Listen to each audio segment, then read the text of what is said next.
To upload or update the logo within a DecoNetwork site, simply select the website, go into Website Pages, click on the Design, Logo, and Title, and here's where you can upload a desktop, a mobile, a social share image, and an address bar icon.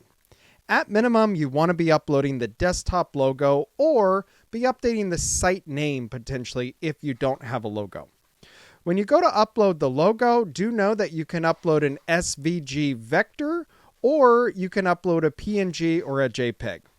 We recommend uploading an SVG vector or a PNG file. If you upload a PNG file, you can easily resize it to fit within this space.